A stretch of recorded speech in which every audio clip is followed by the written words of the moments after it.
Financial market को सरल भाषा में सीखने के लिए हमारे channel financial education by Mukesh को अभी सब्सक्राइब करें। और अगर वीडियो अच्छा लगे तो वीडियो को लाइक करें, शेयर करें और इसी तरह हमारे चैनल पर बने रहें।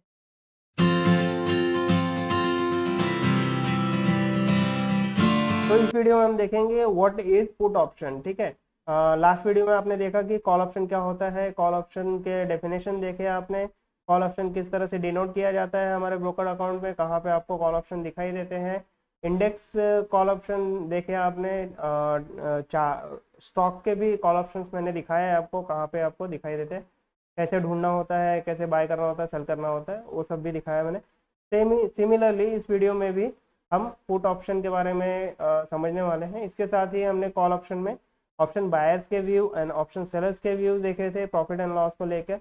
सेम उसी तरह से पुट ऑप्शन में भी ऑप्शन बायर्स के एंड ऑप्शन सेलर्स के व्यू हम यहाँ पे डिस्कस करने वाले हैं कि कौन से केस में ऑप्शन बायर को प्रॉफिट होगा एंड ऑप्शन सेलर को प्रॉफिट होगा, और ऑप्शन सेलर को किस केस में लॉस होगा, और ऑप्शन बायर को किस केस में लॉस होगा, वो सारी चीज़ें डिस्कस करेंगे। तो चलिए पहले देखते हैं कि पुट ऑप्शन होता क्या है। ठीक है, तो put option is nothing but a contract which gives the holder the right, not obligation. ठीक है, ऑब्लिगेशन मतलब इसे कोई भी कानूनी बाध्य नहीं है, मतलब इसे कुछ ऐसा इम्पोर्टेंट नहीं है कि मतलब इसे वो सेल करना ही है। मतलब जो भी स्टॉक या फिर जो भी इंडेक्स वो जो भी बायर है, ठीक है, जो भी होल्डर है वो सेल करने जा रहा है। फॉर एग्जांपल कोई इंडेक्स सेल कर रहा है या फिर कोई स्टॉक सेल कर रहा है, ठीक है, वो एक प्रीमियम पे करके सेल तो कर देगा, बट उसे ऑब्लिगेशन नहीं है, वो कभी भी एग्जिट करके निकल सकता है। ठीक है, ये हुआ ऑप्शन बायर के लिए। ठीक है, in the last video option seller को जो होता है ना, चाहे वो कॉल ऑप्शन में हो या पुट ऑप्शन में, उनको ऑब्लिगेशंस होता है। अगर अगर स्ट्राइक प्राइस अचीव हो जाती है, ठीक है, स्ट्राइक प्राइस अचीव हो जाती है till the date of expiry, ठीक है, till the date of expiry, तब ऑप्शन सेलर को ऑब्लिगेशंस होता है। ऑब्लिगेशंस मीन्स उन्हें 100%, अगर ऑप्शन बायर जाके एक्सरसाइज करते हैं, ऑप्शन कॉन्ट्रैक्ट एक्सरसाइज करते हैं, तो डेफिनेटली उनके जो भी अमाउंट बनते हैं या फिर जो भी स्टॉक, जो भी अमाउंट, जो भी क्वांटिटी में उन्होंने स्टॉक बाई किया होता है या सेल किया होता है, वो अमाउंट में ऑप्शन सेलर को अगर कैश सेटलमेंट कर रहे हैं तो कैश सेटलमेंट, अदरवाइज अगर उन्हें फिजिकल सेटलमेंट चाहिए तो फिजिकल सेटलमेंट उन्हें करना पड़ता है ऑप्शन सेलर को। ठीक है, तो वो सारी चीज़ें मैं और डिटेल में डिस्कस करूंगा एक्सरसाइजिंग दी कॉन्ट्रैक्ट, ऑप्शन कॉन्ट्रैक्ट में।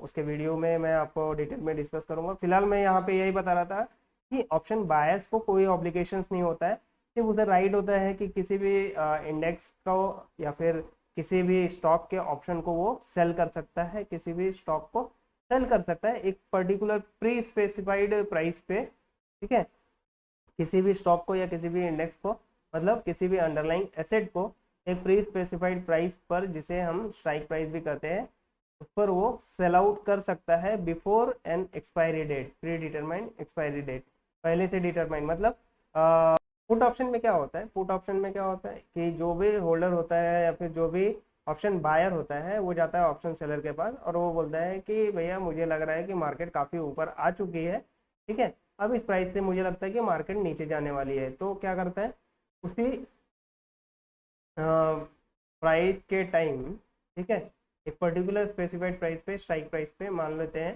कि 18,000 पे निफ्टी 50 ट्रेड कर रही थी, अब वो बोलता है कि 17,000 के नीचे जाने वाली है एक महीने में।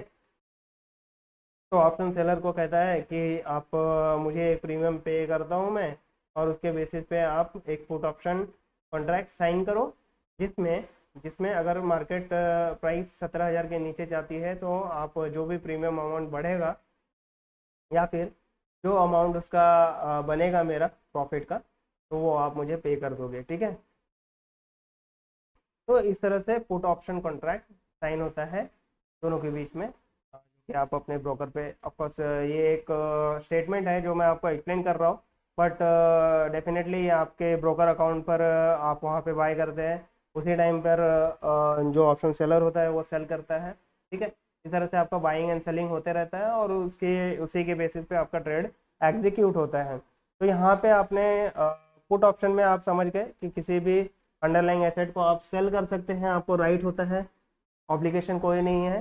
मतलब आपको डेफिनेटली सेल आउट करके फिर बाय करके आपने पहले सेल कर दिया, फिर आपको कोई ऑब्लिगेशन नहीं है कि आपको बाय करना ही है। ठीक है, तो ऐसा कुछ भी नहीं होता है। पुट ऑप्शन का यही एक ऑप्शन बायर को यही एक फ़ायदा मिलता है कि वो राइट टू सेल रहता है, राइट टू बाय रहता है, बट ऑब्लिगेशंस नहीं रहते हैं उन्हें। ठीक है, बट ऑप्शन सेलर के केस में चाहे वो कॉल ऑप्शन हो या पुट ऑप्शन हो, दोनों केस में उन्हें ऑब्लिगेशंस रहता है। अगर ऑप्शन बायर आके ऑप्शन जो भी ऑप्शन उसने बाय किए रहते हैं या फिर सेल किए रहते जो भी ऑप्शन बाय किए रहते हैं, लाइक पुट ऑप्शन बाय किए हैं या फिर कॉल ऑप्शन बाय किए हैं, तो उसके केस में अगर वो आके एक्सरसाइज करता है, एक्सरसाइजिंग द ऑप्शन एक टर्म है जिसे मैं और डिटेल में डिस्कस करूंगा आपको। सिर्फ मैं आपको ये बता रहा हूँ कि अगर जो भी स्ट्राइक प्राइस होते हैं वो अचीव हो जाता है एक्सपायरी डेट तक, तो उन्हें एक्सरसाइज करना होता है, उन्हें डिमांड करना होता है ऑप्शन सेलर से कि भाई मेरा जो कॉन्ट्रैक्ट था वो फ्रूटफुल हो गया है, अचीव हो गया है, तो आप मुझे that much of quantity of stock मुझे आप कैश सेटलमेंट करना है। तो कैश सेटलमेंट जो भी प्रॉफिट उनका बनता है वो प्रॉफिट मिल जाता है, या फिर जो भी नंबर ऑफ स्टॉक्स रहते हैं, मान लेते हैं कि वो 1000 स्टॉक का क्वांटिटी बाई किया था, तो 1000 quantity of stock option seller को उसी पर्टिकुलर प्राइस पे ऑप्शन बायर को देना पड़ता है, भले उसका प्राइस कुछ भी चल रहा हो मार्केट में। ठीक है, तो लॉस बियर करके ऑप्शन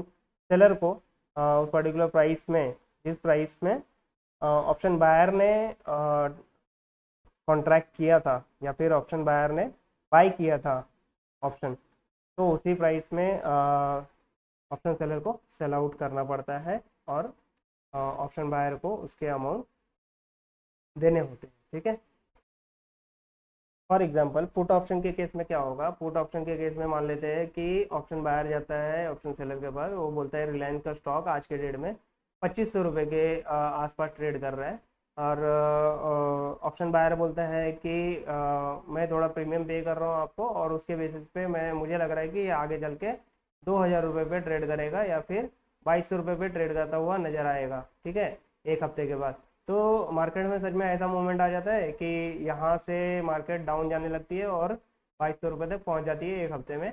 तो एक्सपायरी डेट पे जब ऑप्शन बायर जाता है ऑप्शन सेलर के पास, बोलता है कि भैया अब मुझे मेरा जो ऑप्शन कॉन्ट्रैक्ट था वो अचीव हो गया है, अब आप क्या करो, अब आप मुझे 1000 क्वांटिटी, उसने पहले प्रीमियम प्राइस पे बाई की होती है, तो 1000 क्वांटिटी में मुझे 2200 रुपये के रेट पे दे दो। भले ही वो, देखो अभी क्या है कि 2500 के रेट पे ही उसने कॉन्ट्रैक्ट साइन कर लिया था कि एक हफ्ते के बाद 2200 रुपये मार्केट प्राइस जाती है, तो 2500 के प्राइस पे ही आप मुझे, तो इस केस में क्या हो रहा है कि पहले जो ऑप्शन बायर था उसने क्या किया था, 2500 के रेट में पहले ही सेल कर दिया था। ठीक है, 2500 के रेट में पहले ही सेल कर दिया था एक प्रीमियम अमाउंट देके। अब उसने जो ऑप्शन कॉन्ट्रैक्ट बाय किया था, पुट ऑप्शन बाय किया था, वो अब यहाँ पे अचीव हो गए। ठीक है, एक्सपायरी डेट पर, तो वो एक्सपायरी डेट पे जाता है ऑप्शन बायर के पास, ऑप्शन सेलर के पास, और बोलता है कि देखो मेरा ऑप्शन कॉन्ट्रैक्ट जो है वो अचीव हो चुका है, अब आप क्या करो, आप मुझे 2200 के रेट में 1000 क्वांटिटी रिलायंस के दे दो। ठीक है, रिलायंस स्टॉक का ऑप्शन उसने बाय किया था, तो 2200 के रेट पे आप मुझे दे दो। तो यहाँ पे देखो 300 रुपये पर शेयर इसे प्रॉफिट हुआ है, 300 रुपये पर शेयर मतलब 3 लाख का प्रॉफिट हो गया है। ठीक है, तो ये क्या करेगा, जो ऑप्शन सेलर होगा वो 2200 रुपये के रेट में, ठीक है, उसने प्रीमियम तो जितना लिया था उतना लिया था, बट अभी वो क्या करेगा, 2200 रुपये के रेट में मार्केट से 1000 क्वांटिटी बाय करेगा, और यहाँ पे ऑप्शन बायर को ला के दे देगा, या फिर उसके जो भी कैश सेटलमेंट अगर करना है तो जो भी प्रॉफिट बनते होंगे वो उसके अकाउंट में रिफ्लेक्ट होना लगेंगे। तो इस तरह से put option buying and selling होता है, और इस तरह से प्रॉफिट एंड लॉस होते हैं ऑप्शन बायर और सेलर को। तो थोड़ा व्यूज़ देखते हैं कि ऑप्शन बायर्स के व्यू क्या होते हैं, ऑप्शन सेलर के व्यू क्या होते हैं। थोड़ा हम डिटेल में डिस्कस करेंगे। यहाँ पे आप देख सकते हैं put option buyer for profit and loss. इसके व्यूज़ क्या होते हैं पुट ऑप्शन बायर्स के, ठीक है। तो मान लेते हैं रिलायंस का जो है स्टॉक लिया है, रिलायंस का स्टॉक लिया है, उसमें बोलते हैं हम कि 2200 रुपये पर पुट ऑप्शन बाई किया है 29 जून 2023, ठीक है। ये एक ऑप्शन बाय कर लिया है ऑप्शन बायर ने। अब आज के डेट में वो 2500 रुपये पर ट्रेड कर रहा है, ठीक है। जैसे ये मार्केट डाउन जाने लगेगी और 2200 रुपये तक पहुंचती है या 2200 रुपये के आसपास पहुंचती है, ठीक है, 2300 रुपये 2350 रुपये, मतलब 2500 रुपये से डाउन जानी चाहिए, तो उसे प्रीमियम का जो वैल्यू है वो बढ़ते जाएगा और उसी केस में उसको प्रॉफिट होने लगेगा, ठीक है। प्रीमियम वैल्यू पे ही प्रॉफिट मिलने लगेगा। अगर अगर 29 जून तक अगर 29 जून तक रिलायंस का स्टॉक 2200 रुपये तक पहुंच जाता है या फिर 2200 के नीचे भी चला जाता है, तो एक्सपायरी डेट पर ऑप्शन बायर जो है डिमांड कर सकता है कि भाई मुझे अब 2200 के रेट पे या फिर उससे भी नीचे रेट पर जो भी है आप मुझे वो स्टॉक वापस करो। मतलब उसने पहले सेल आउट कर दिया था 2500 के रेट में, ठीक है। अब वो लोअर प्राइस पे बाय कर रहा है ऑप्शन सेलर से। तो ऑप्शन सेलर को इस अभी ऑप्शन सेलर ने क्या किया था, 2500 के रेट पे एक प्रीमियम लेके से सेल कर दिया था, ठीक है। अब क्या करेगा, 2200 के रेट पे उसे बाय करना पड़ेगा, बाय करके फिर ऑप्शन बायर को देना पड़ेगा। ऑप्शन सेलर क्या करेगा, मार्केट से 2200 के रेट में स्टॉक बाय करेगा 1000 क्वांटिटी। मान लेते हैं ऑप्शन बायर ने 1000 क्वांटिटी का कॉन्ट्रैक्ट बाय किया था तो ऑप्शन सेलर 1000 क्वांटिटी बाय करेगा 2200 के रेट में और ऑप्शन बायर को दे देगा, ठीक है। या फिर उसके जो भी कैश सेटलमेंट करने हैं, तो कैश सेटलमेंट के केस में क्या होगा कि ये ऑप्शन सेलर जो भी उसके प्रॉफिट बनते होंगे वो प्रॉफिट उसे दे देगा, ठीक है। तो इस तरह से ऑप्शन बायर के व्यू होते हैं प्रॉफिट को लेके। पुट ऑप्शन के केस में ऑप्शन बायर को प्रॉफिट होता है कब, जब मार्केट नीचे जाएगी, ठीक है।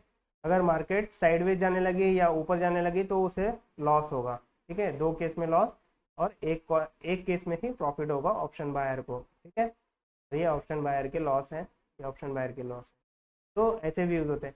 अब सिमिलरली हम देखते हैं कि ऑप्शन सेलर को कौन से केस में लॉस हो रहा है। पुट ऑप्शन में जब मार्केट डाउन जाने लगे तो ऑप्शन सेलर को लॉस होता है। बट यहाँ पे आपको दिखाता हूँ थोड़ा मैं। पुट ऑप्शन के केस में सेलर को प्रॉफिट एंड लॉस कब होता है, जब मार्केट एक पर्टिकुलर प्राइस से डाउन जाने लगे, ठीक है। यहीं पे इसने पुट सेल किया हुआ है, ऑप्शन सेलर ने पुट सेल किया हुआ है। तो उस केस में अगर मार्केट डाउन जाने लगे, मतलब क्या हो रहा है कि ऑप्शन बायर जो है उसको विनिंग चांस मिल रहा है और ऑप्शन सेलर इसमें लूज करता है, ठीक है। ऑप्शन सेलर जो है इसमें लूज करेगा, ऑप्शन बायर जो है इसमें विन करेगा, ठीक है। बट मार्केट अगर साइडवेज जाने लगे तो टाइम डीके के साथ जो प्रीमियम रहता है बायर्स का वो डीके होने लगता है, जिससे ऑप्शन सेलर को प्रॉफिट होता है। और मार्केट जब ऊपर जाने लगती है तो ऑप्शन बायर का जो प्रीमियम होता है वो पूरा नील हो जाता है, जीरो हो जाता है और ऑप्शन सेलर को प्रॉफिट होता है। तो इसीलिए कहते हैं कि ऑप्शन सेलर का प्रॉफिट जो है लिमिटेड होता है। मतलब जितना बायर ने प्रीमियम पे किया हुआ है, ठीक है, जितना ऑप्शन बायर ने प्रीमियम पे किया हुआ है वही उस ऑप्शन सेलर का प्रॉफिट होता है। बट ऑप्शन बायर का जो प्रॉफिट होता है वो काफ़ी पोटेंशियल होता है, ह्यूज होता है, या फिर अनलिमिटेड आप बोल सकते हो कि प्रीमियम उसने भले ही 10 रुपये पे किया हो या 50 रुपये पे किया हो, बट उसके प्रॉफिट होने के चांसेस 50 का 100 भी हो सकता है, 200 भी हो सकता है और 1000 रुपीज़ भी हो सकता है, ठीक है।